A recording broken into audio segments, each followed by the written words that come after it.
which is an architectural salvage yard run by a guy called John. I've never been to their salvage yard, never been. In 2024, Drew Pritchard did something that shocked his fans. He sold everything. The fairground boat, the vintage signs, even pieces from Buckingham Palace, all gone. Over 620 items raised $800,000, but it wasn't about money. It was surrender.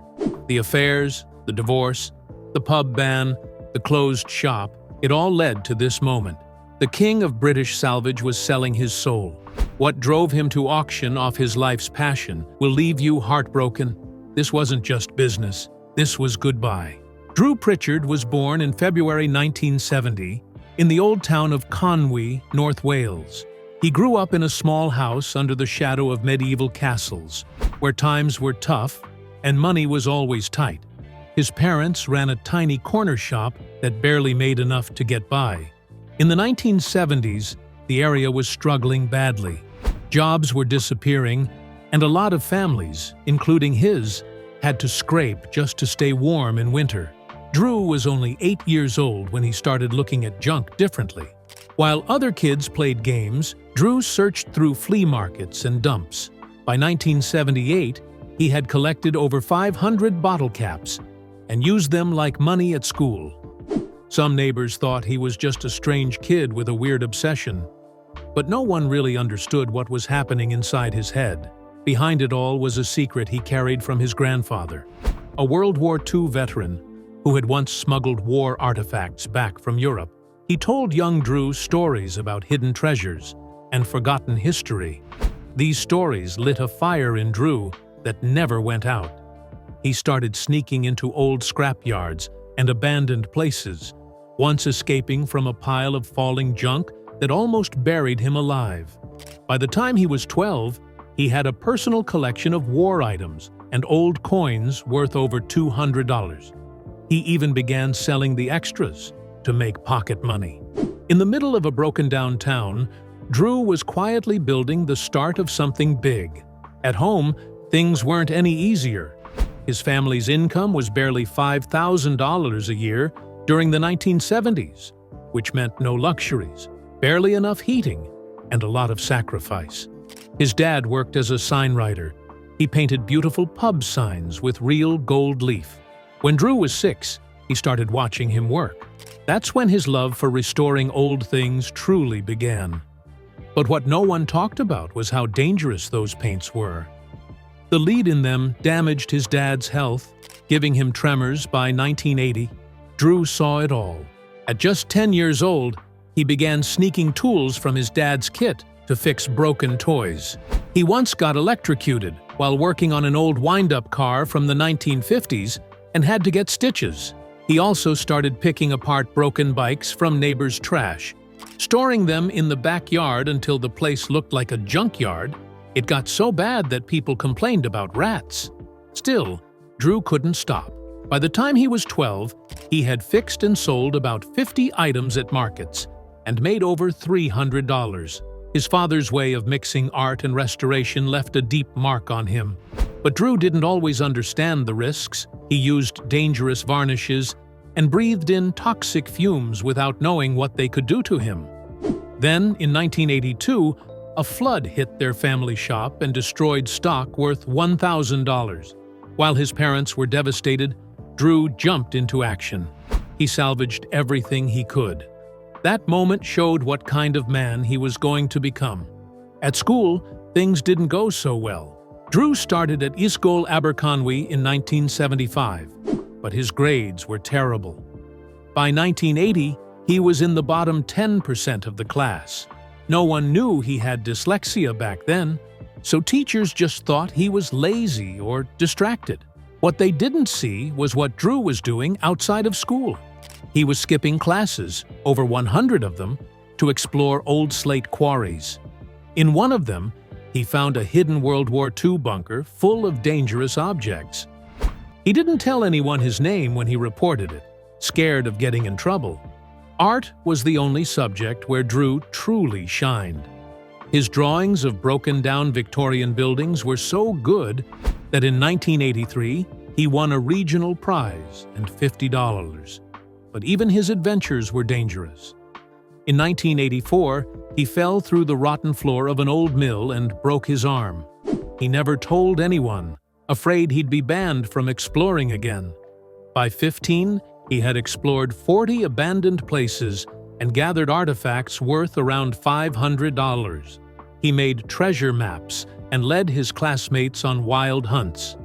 These adventures nearly got him expelled, but they also built the bold, curious spirit that helped him later become a millionaire. At 15, Drew started working part-time at a car restoration garage in Llandudno. It was 1985, and he earned $2 an hour, working long days in the summer surrounded by oil, metal, and sparks. He learned how to fix classic cars, including old Jaguars from the 1950s. By 1986, he had helped restore 20 cars.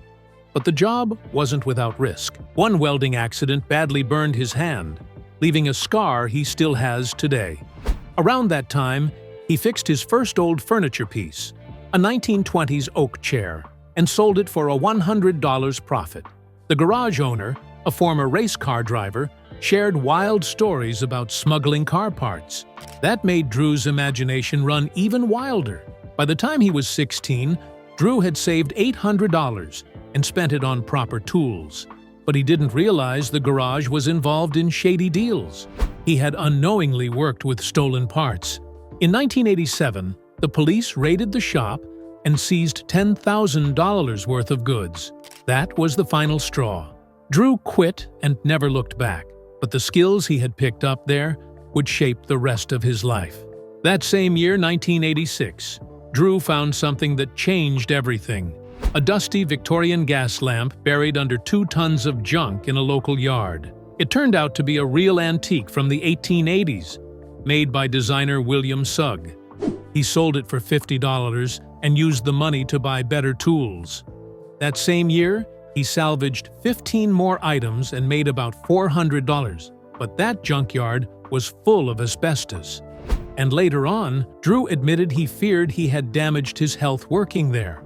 He also had help from an old junk dealer who taught him to look deeper, showing him how some objects had secret compartments, maybe even hiding smuggled gems. His parents didn't support what he was doing. When they argued about it, Drew packed a few things and lived in his van for a week. But that didn't stop him. By 1987, he had made 50 deals and collected $2,000 from selling restored antiques. At a time when youth unemployment in Wales was nearly 15%, Drew had already found a way to survive and thrive. By 1988, when he turned 18, Drew officially stepped into the world of antiques. He didn't go to college or get fancy training. Instead, he joined a stained glass restorer as an apprentice. The job started small. He cleaned dusty vases and carried heavy doors. But when a van pulled up one day with the words "Architectural Antiques" written on it, something clicked. He realized this wasn't just a job. It was a hidden world full of secrets, rare objects, and skilled craftsmen. Over the next 7 years, Drew worked on everything from stained glass windows to grand fireplaces in old houses. He didn't just learn how to restore things, he learned how to spot value where others saw junk. Also in 1988, Drew made his first solo buy. He found a set of broken Georgian chairs and paid just $100 for them. He spent weeks fixing them, sanding, carving, and bringing them back to life. When he finally sold them for $300, it proved he was on the right path. But this trading spirit had started years earlier. Back in school, at age 12, he used to trade dinner tickets to buy boots. He listened to punk bands like The Jam and Madness, thinking of ways to turn small wins into big moves. This same thinking helped him open his first small showroom by 1993, just 5 years later. Then came 1990. At 20, Drew did something most wouldn't dare. He took his old van, drove all the way to France with almost no money and zero French language skills, and went treasure hunting. He hit markets in Normandy and found rare Art Deco lamps and furniture for under $500. He somehow got everything back to Wales, even though customs officers questioned his cargo. He had no real paperwork, but his charm pulled him through. When he sold the items back home, he tripled his money. This trip opened his eyes to the bigger picture. He wasn't just a local picker anymore. He started buying from places like Norway and Nantes, building a network that stretched across Europe. But not every deal was a win. In 1991, when Drew was 21, he lost $500 when a shipment of French ceramics arrived completely smashed. He had packed them poorly, and they were all ruined. It was like a punch to the gut. That kind of money meant everything to him back then. Still, instead of quitting, he took the broken pieces and turned them into mosaic art. He sold them at markets, turning disaster into something beautiful. By 1992, just 22 years old, Drew had a small stall at Conwy Market. He sold mid-century furniture like old teak tables and retro chairs. He bought pieces for $20 and sold them for 3 times as much. Even though he had no formal education, he had already built a local circle of 50 regular buyers. He still worked on stained glass restoration, often juggling both jobs in freezing weather. He would get up before dawn to arrive at fairs like Newark early, hunting for treasures before the public even got in. It reminded him of those childhood days when he sold bike parts on the roadside just to buy sweets. In 1993, when Drew Pritchard was only 23 years old, he opened his very first antiques shop in Conwy, North Wales. He only had a $2,000 loan from the local bank and a dream. He had just finished a 7-year apprenticeship fixing stained glass and started searching for old, forgotten pieces from torn-down buildings. He once even entered a condemned church in Holyhead and pulled out rare stained glass windows designed by William Morris. They were worth thousands, but it was dangerous. The structure was falling apart. By the end of that year, he had made a $5,000 profit, but it wasn't easy. A rival tried to ruin his loan by spreading lies that Drew didn't know what he was doing. Still, his shop became a hit, and people who were building houses or fixing old ones came to him looking for real, original pieces. His little shop even helped bring more visitors to the town. By 1995, Drew changed how he did business. He started working with demolition crews across the UK. When old buildings were about to be destroyed, Drew would buy the valuable pieces before they were lost forever. One time, he saw 19th-century stained glass windows in a van and bought them for $800. They were designed by Edward Burne-Jones and worth $2,600. He sold them quickly and doubled his money. But not everything went smoothly. At one site, workers found a live bomb from World War II while they were helping Drew gather old iron pieces. It shut things down for days and cost him $1,000 in delays. Still, his collection kept growing. He started saving huge wood beams from barns and cast iron radiators from empty factories. He was now saving over 50 tons of old materials every year and became popular with designers in London. Then came a big setback in 1997. Thieves broke into his shop and stole $1,500 worth of items, including silver candlesticks and brass pieces from an old Liverpool shipyard. The break-in happened on a foggy night. They used crowbars and left everything in a mess. Drew was heartbroken. Insurance only paid $800. He almost went bankrupt. It turned out the thieves were locals, and some of the items were found at a nearby pawn shop. Police recovered less than half of them. Drew didn't take any more chances. He bought new security systems for $2,000 and moved part of his collection to safer storage. He even started buying heavy-duty safes to sell. That same year, antique shop thefts rose by 25% in Wales, but Drew refused to give up. By the year 2000, his business had grown a lot. He was now making $50,000 a year. He had found a new love in industrial salvage. He pulled out old lamps from factories in Manchester and machine parts from shipyards in Scotland. Once, He bought a giant engine lathe for just $500.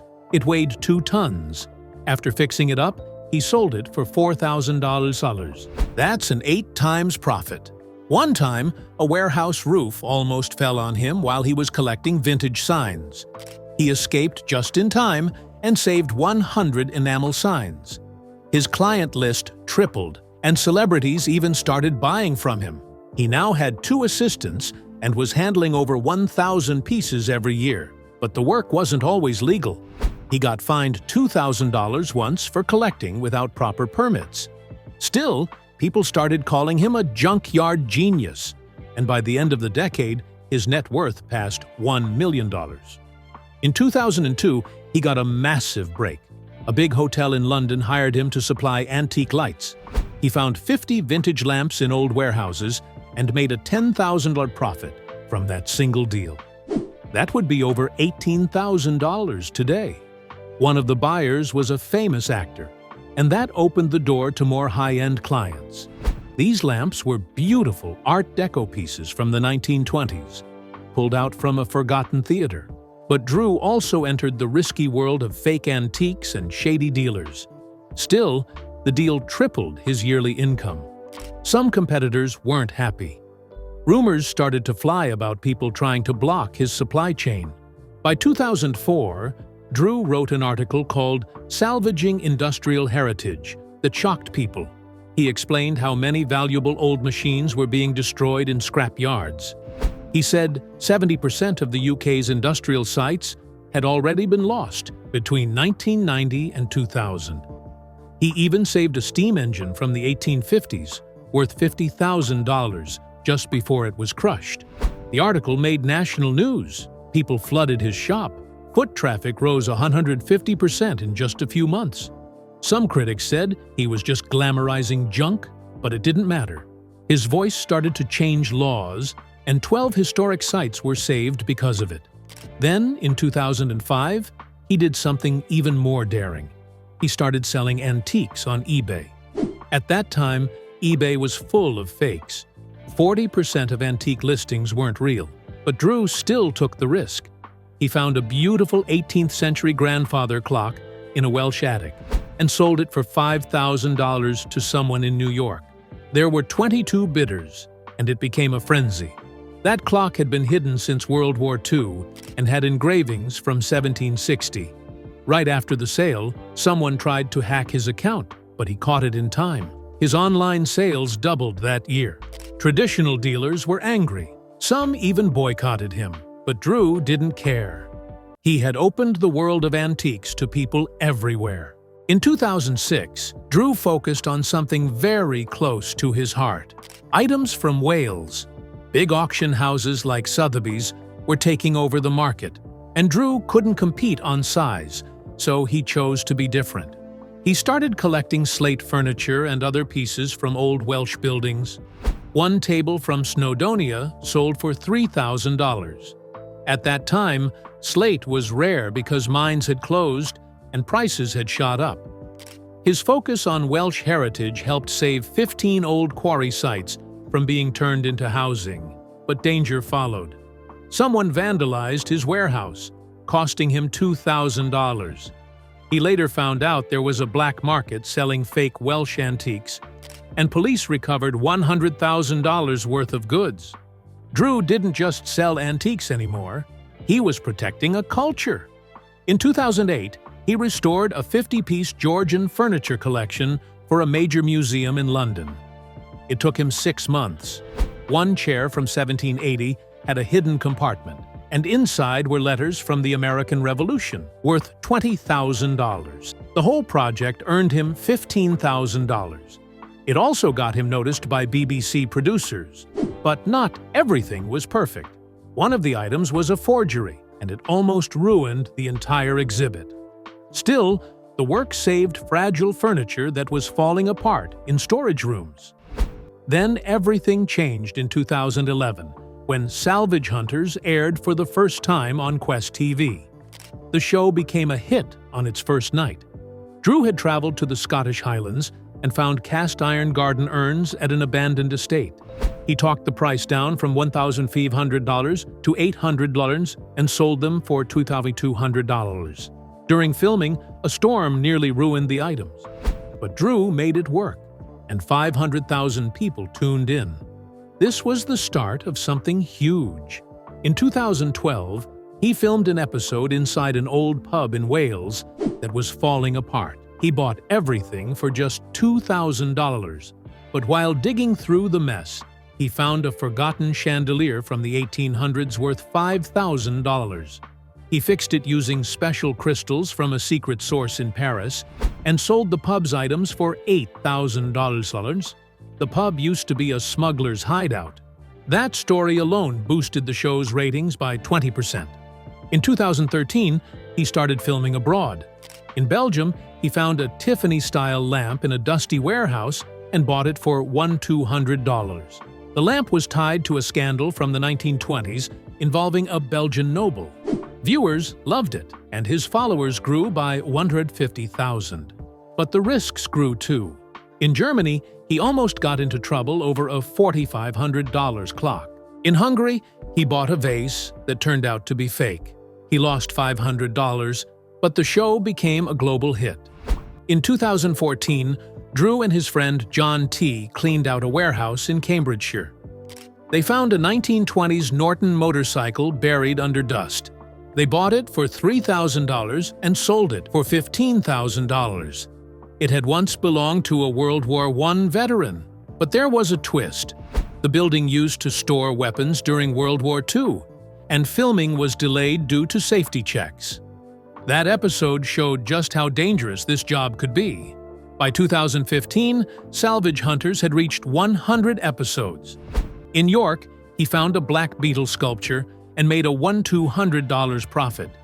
His net worth soared to $8 million, but his personal life took a hit. He was involved in an affair with a married woman. It led to a pub fight in January 2015, and the woman's husband was fined $1,521. Drew was banned from local pubs. The scandal didn't stop the show. Ratings jumped to 1 million viewers. In 2016, he sold his old warehouse and moved part of his business to Gloucestershire. This was a huge change because he had always worked from North Wales. The move happened while his marriage was falling apart.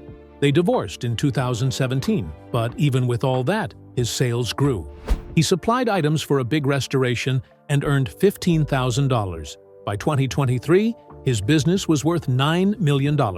In 2017, he supplied antiques for a period film and made $20,000. Some of the items came from Norwegian manors. This was also the year his marriage ended, after more than 10 years. In court, Rebecca got a share of assets worth $5 million, including a chapel they bought in 1995 for just $200. Drew kept working. He opened a new shop in Conwy, and tourists and celebrities started coming. Even Marco Pierre White visited. He also began working on book ideas. In 2018, he released a book on how to restore antiques. It had stories from his career, including restoring items from Buckingham Palace in 2011. He sold 10,000 copies in the first month and made $50,000. That helped him recover from a failed auction earlier, where he only made $5,500 instead of what he expected. At the same time, he had to stop working on his house renovation due to lack of money. He finished only 2 floors, so he turned back to online sales, going back to the scrap yards he loved as a kid in Conwy. The book made people see him as a true expert, and it opened doors for TV spin-offs like Salvage Hunters, Classic Cars.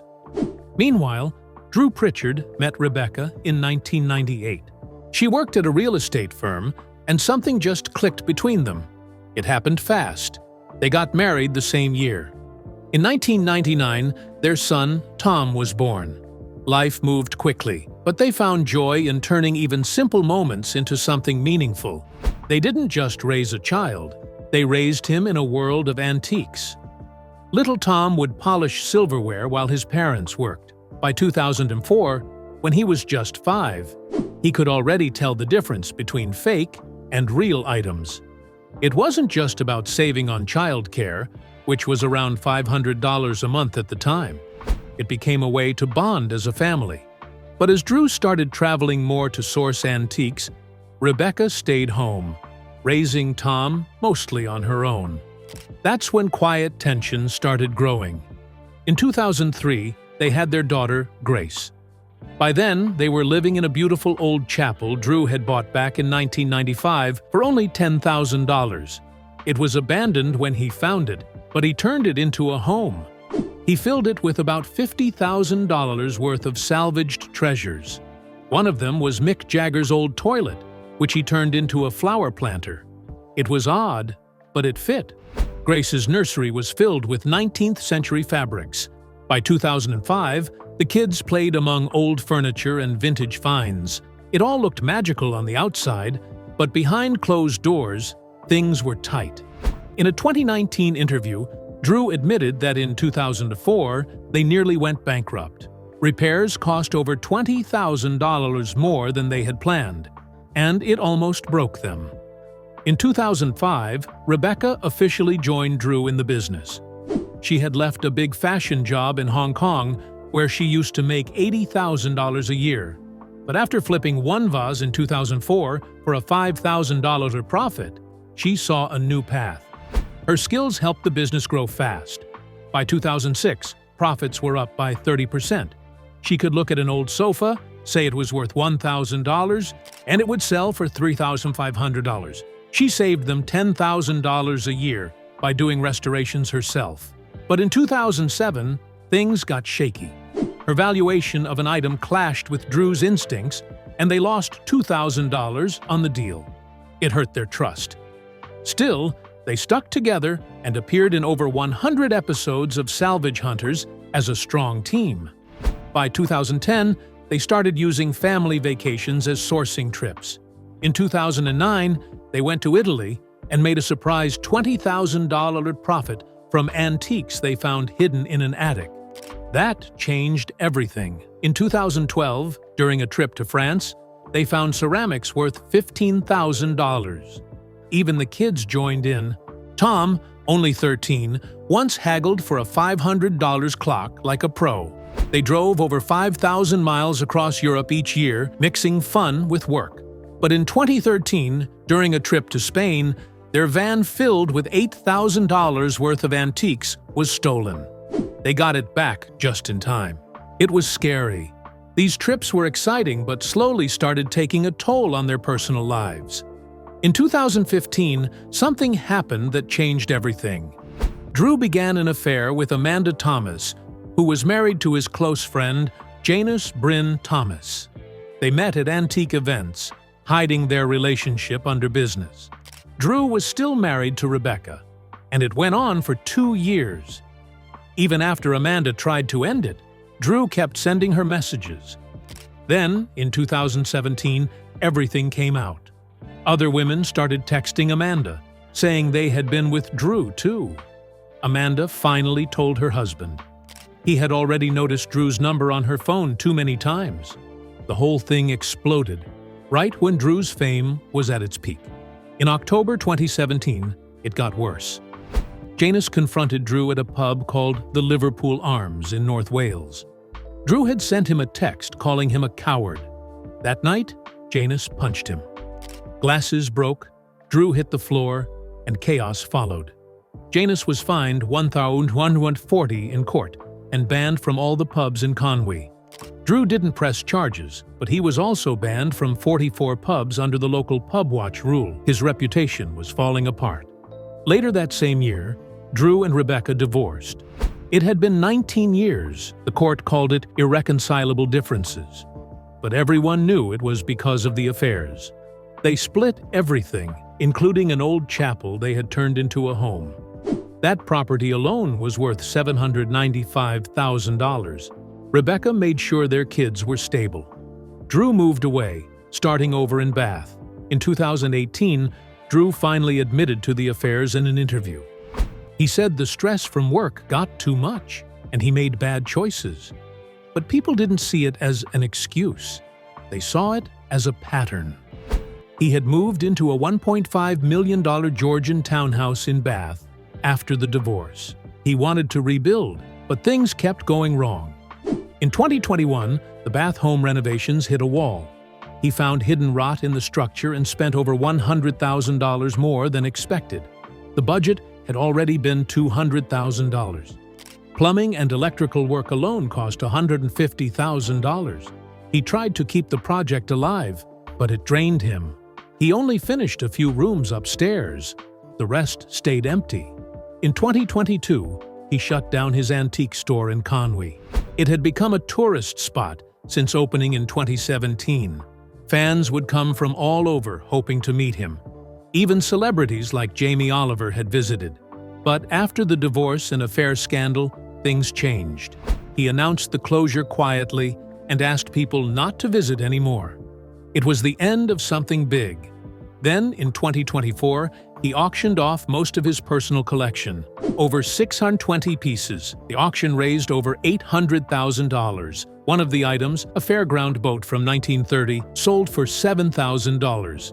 Another piece linked to Sir Malcolm Campbell's Bluebird project went for $17,000. But for Drew, it wasn't about the money. It was painful. He called the pieces old friends. Letting them go meant letting go of parts of his life. By 2023, Drew had left Salvage Hunters after more than 200 episodes. He said he was exhausted. He wanted privacy. He thanked the team, including Rebecca, who had helped him build the show from the start. But too much had happened. Divorce, scandal, court cases, public shame. He just couldn't keep up the public image anymore. He stepped away to focus on small restorations and finishing his home in Bath. It was a quiet goodbye to a loud and messy chapter of his life.